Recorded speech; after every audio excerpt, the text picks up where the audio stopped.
Hey everyone, Rachel Willis here with Jim Donnelly, both technical agronomists for Northern Illinois for DeKalb and Asgrow.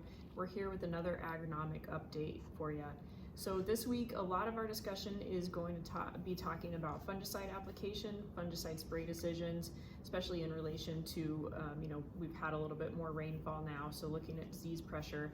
And the other little bit that we're going to talk about is rootworm. So really thinking about, for our topics this week, fungicide application in corn, fungicide application in soybeans, particularly for white mold, and then follow up with rootworm.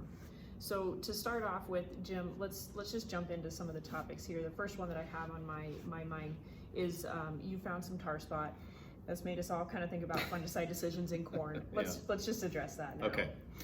So as Rachel said, I was able to find a little bit of tar spot earlier this week in northwestern Illinois, and I think that was kind of surprising for a lot of people, simply because northern Illinois has been pretty darn dry. Pretty dry, not all that humid, and we tend to think that diseases kind of like that environment. The fact of the matter is, where we found it was under pivot, and because it's been so dry up there, those pivots have been running a little bit more often this time of year than maybe normal. So that was probably providing some pretty good environments there. As you go outside of that area, we're really not seeing very much. So yes, we're seeing a little bit early, at least in my territory, but pretty limited in the scope, I would say. So really don't want anybody to necessarily freak out right now, but we certainly did find it.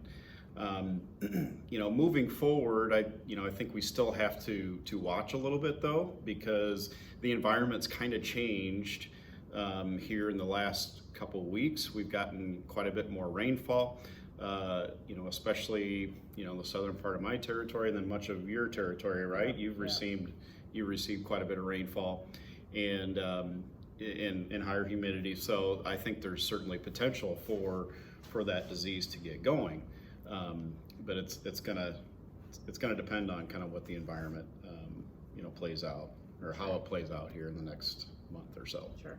So because you found that tar spot, I've been getting a lot of questions. You've probably been getting a lot of questions about, do we need to go out and spray right now? For the most part, my guidance has been that BT to R1 fungicide application. That's where we know that it more consistently pays off at that time frame, and that's what I've been sticking with that guidance. In a lot of cases, I don't think we're very far away from that BT anyway. Our corn's growing pretty quickly. I saw a few tassels, in the southern part of my territory here this morning. Did you really? Okay. Yep. Not sweet corn? I don't think so. Right along 74. Okay. Drive south of the Quad Cities. Impressive. Look off to the east, I think, if I'm remembering my directions right. Okay. So, my point is, we're not very far off of there. I still think that's where we want to really focus our efforts and our money right now, is on that BT to R1 fungicide. Yep, absolutely. I think people should not freak out by any means. We haven't seen near the amount to say, oh my gosh, you got to drop what you're doing and go out, at V15 or whatever and get it before you tassel. We're not there yet. Continue with the plan, like we always do, like you always recommend, VTR1 applications, and we'll see what the weather leads from there.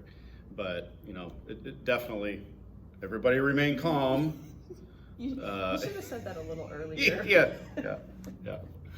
And just target those VTR1 applications like usual. Yep, good. So I guess kind of steering the discussion a little bit to the soybeans. You want to go there right now? Yeah. So I guess Rachel, kind of talk us through. We've been getting a lot of questions just here in the past several days about soybean fungicide and specifically white mold. Just because we've had a cool down in temperatures and more rainfall. I guess kind of walk us through, what our recommendations are for fungicide, especially with white mold. Yeah, so, like you said, we've been a little bit cooler and wetter, and that is kind of a change from where we were at a couple weeks ago, last time we were talking. So now that we're a little bit cooler and wetter, and it has coincided right perfectly with a lot of our beans flowering, especially those early planted beans. So we have flowers out there, and that's when we're more likely to get white mold infection. You have to have those flowers open and have the cool, wet weather as well. So I do think that some parts of my geography may be at a little bit of a risk for white mold. Not a disastrous white mold year. I don't want to cause panic there, but I do think it's something we should consider. So I'm not saying that everybody needs to do an R1 fungicide application, but if you are in an area where it has been cooler and wetter, if you know that you have a history of white mold in that field, or if you have like kind of a moderately susceptible variety, just think about your disease triangle there. If you have the host, if you have a good environment, and if you have the pathogen present in the field. If all of those things align, then I think it might be a good thing to think about doing an R1 fungicide application. You can kind of do two different ways to think about your R1 fungicide application. You can do an R1 plus your traditional R3 fungicide application, or you can go maybe a little higher rate of your R1 and skip over that R3. I will say, for me, just like I said with corn, I like that VT application. We know that's where it consistently pays off. That R3 fungicide plus insecticide, that's where we know it consistently pays off. So I don't want to do an R1 instead of the R3. I would prefer to do the R1 in addition to that R3, just because we know that R3 really does pay off. But if you're thinking only one application, you're worried about white mold, maybe bump up that rate a little bit on the R1. Do you have any different input on that? No, not really. I think the other thing that we have to pay attention to is some canopy closure as well. So, anytime we have a thicker, more dense canopy, that's going to be, a better environment for white mold. 2 weeks ago, we were all talking about beans that weren't growing, and we were all staring at a watch pot, watching the pot that wouldn't boil. And all of a sudden we get a little bit of rain and good conditions, and now we have a decent canopy, or at least getting there a lot quicker. So, those 15-inch row beans, those are going to be more critical. But even the 30-inch row beans that have started to grow, I know I've got some across from my house that there's not much ground that you can see. So that certainly would increase the risk. I totally agree on the fungicide as well. Yeah, I think one thing that I always keep in mind, even if it hasn't been raining, is really about that, which it has been raining, but it's really about that canopy moisture. Yep. So, if you walk out in your bean fields and you come out with your pant legs wet, Yep. You have enough moisture there. It's kind of the same with your corn canopy. There's a lot of mornings where it feels pretty hot and dry, but you walk into the field and you come out and your pants are a little bit damp from the Yep. canopy there. So thinking about that canopy closure is just going to hold that moisture in longer. Yep, you got it. Good deal. Anything else on disease pressure, fungicide applications? I think that's what's on a lot of folks' minds right now. Yeah, not really. I think the other thing to think about is yield potential as well. So from a fungicide application standpoint, it's certainly about controlling disease. That's the main reason we do it. But year in and year out, the most profitable applications are those ones where you have high yield potential, and those are the ones that you see the response much more frequently is in those higher yield environments. So, as I drive around the countryside, I see a lot of good looking corn with good color, etc. And I think our potential, at least in our little neck of the woods, is pretty good.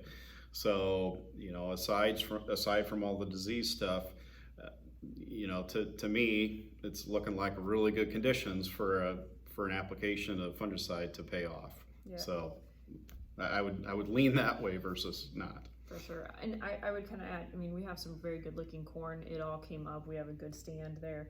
But I would also say we had a lot of beans that went in early, and that's where we get good yield potential. Sure. Certainly a lot of yield potential on our beans there as well. So for both crops, I really think about protecting those. So Jim, our last topic was rootworm. We've talked a little bit about rootworm on the last couple updates, just kind of saying, we talked a little bit about hatch, a little bit about finding just a little bit. Mm-hmm. I think we're past the little bit stage now of finding them. It sounds like Yeah. there's quite a bit. I floated a few, late last week. Hmm. You 2 weeks ago, whatever it was, you have found quite a bit further north, just tremendous amount of pressure there. Yeah. Well, and I would say historically the difference between my territory and yours has been pretty big as well. We've had a historically high pressure over the past few years that's kind of slowly been building, and this year I think I talked a couple times ago about environment being pretty good for survival this winter, and not really having a lot of rainfall up north this spring. Um, it's looking like we've got a tremendous amount of pressure. So it's not uncommon to walk into any cornfield that's been corn for a few years and see a tremendous number of corn rootworm larvae per plant. And especially those ones that have been long-term corn, even more. It's pretty extraordinary, the pressure that we're seeing. So, all the stars have aligned in a bad way to see all the pressure that we've seen. So I guess there's really nothing that we can do at this point for corn rootworm. It's more of a hindsight type deal, and evaluate your management plans with respect to corn rootworm. But the biggest thing that we want to reiterate is, be looking in your fields to see what you have. And if you have a decent amount of rootworm, you need to plan on rotating that field to soybeans or something else. That is the best way to reduce the pressure going forward, is to rotate. So we've got, we're pretty excited. We've got a new trait coming out. We've got we got several plots in both of our geographies looking at SmartSex Pro. So we're excited to be able to highlight those differences moving forward. But even with new traits coming down the line and available for next year, still our number one recommendation is going to be rotate in those high pressure situations. Really the last thing we want to do is have 100 larvae per plant, and then throw that pressure to a new trait right off the bat. We absolutely need to continue to rotate. So, biggest thing is, be looking, be digging. Here moving forward, it's not the most pleasant place to be, is a tasseling cornfield. So maybe you want to try and do it before it tassels and starts pollinating. There you go. But make sure that you got your eyes open on this one moving forward, because it's a pretty big deal for what we're seeing. So, do you have anything to add on kind of what you're seeing down there, or a little bit too early to tell? Or? Yeah, I think it's a little early to tell. I mean, like I said, I found a little bit out there. I think here in the next couple weeks would actually be a really good time to be out there digging. From what you have seen, there's still larvae out there, so they're still going to be eating. Yeah. So yes, we can be out there right now, but we need to be out there again in a couple weeks or so. Yep. Kind of throughout the summer. So I guess I would say it's like your agronomist telling you to go scout your fields again. Again. Rootworm, and also We mean it this time, by the way. for real, yeah. But I don't really have a whole lot to add though. Just Okay. Well, rotation. I appreciate you bringing up the larval size. So that's another thing. What we've seen, or what I've seen here just recently, is there's a wide range of stages of the rootworm right now. So here, what was it, Monday? I found an adult male corn rootworm, and at the same time you dig right now, you can find larvae all the way down to just a few millimeters in length. Even that, probably like a couple millimeters, very, very, very small, bottom line. So, while we've got some that are completing their life cycle, we've got some that have a lot of feeding yet to go. And when we've got a lot of numbers, they have a lot of numbers working for them, there's still more pressure, more feeding to come along. So, some of these could be feeding for another couple of weeks. And that's why, when we do our evaluations, we'll want to make sure that we wait till all of them are done. But bottom line, a lot of pressure. feeding. Yeah.